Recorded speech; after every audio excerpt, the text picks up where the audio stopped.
thank you for letting us come to the family property today. This is where you grew up and mucked around on dirt bikes and go-karts as a youngster. Do you have fond memories of this place? Absolutely. I mean, I come from a working background. We used to be earth movers and demolishers, so we used to have some of our equipment here, and the workshop originally was a business that was very different, and we used to have a couple of race cars in the corner, and it turned into something that evolved into a business. But before then, I used to come home from work, and if there was a machine here, I'd build a massive ramp and jump my bike off it, or I'd be sliding around and go-karting, or my dad taught me how to drive down the back paddock. There's plenty of memories here, so it's a very enjoyable place for me.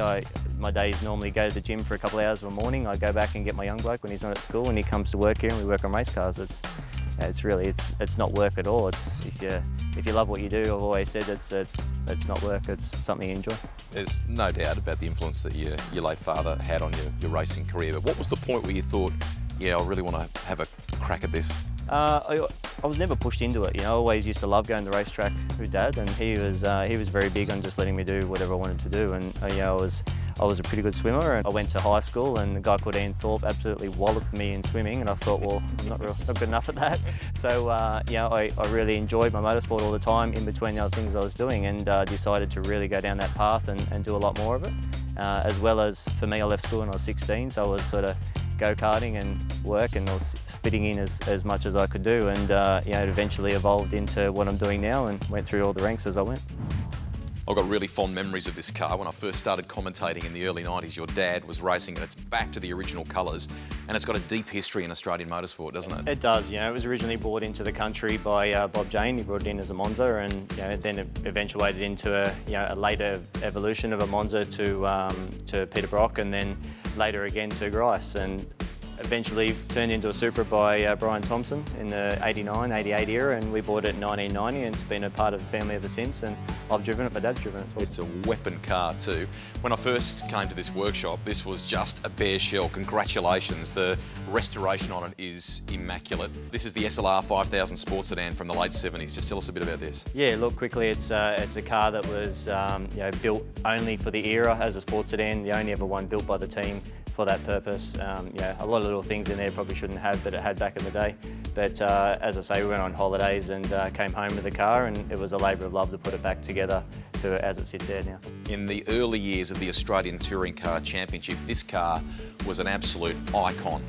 In the late 60s, Pete Gagan was just so dominant in it, wasn't he? Yeah, he is, and I mean, he's the only guy to win 3 championships in the same car for consecutive years as well. So it is a great car. It's very unique to drive. You have to drive it exactly the way Pete drove it, and I can see why he drove it that way and why he had such big arms. But it really is, as you say, an iconic car, and one that you really enjoy driving.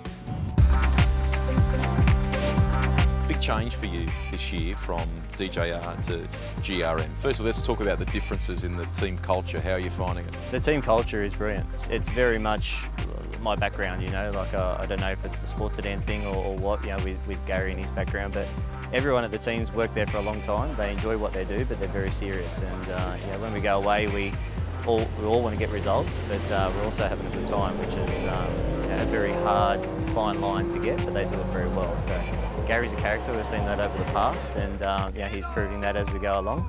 But generally, really enjoying driving my Volvo, and really being part of the at Wilson Security Racing GRM has been brilliant. The moon boot's not the coolest fashion addition, is it? You prefer a race boot. How's it going?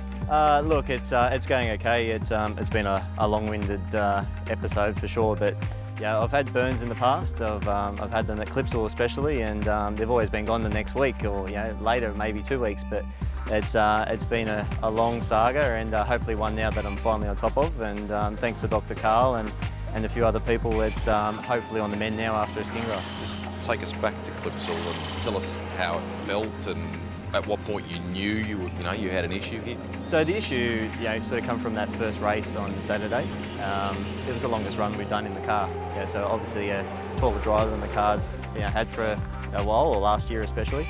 So my pedals are all the way close to the firewall, and I'm sitting back on the roll cage as back as I can. So it basically just felt like when you a little bit too close to a fire or close to a heater, and just slowly cooked away at burning my foot. So the toe was the worst part of it, but it also had little ones on the foot and things. But the toe is the problem at the moment. Are you going to be right for Perth? Yeah, look, I mean, they'd have to chop it off. I'm actually, I just can't wait to get back in my car again. And we had an up and down round at Simmons. I thought the car was quite good on softs, and we need a little bit of pace on hard. So I'm looking forward to trying to get back up there a little bit and see where we pop out again at Perth. It's just been one of those things that it's just taken a long time. On and off the track, mate, he'd be hugely proud of you. Thank Press you, on, mate. Cheers, will do. Thanks.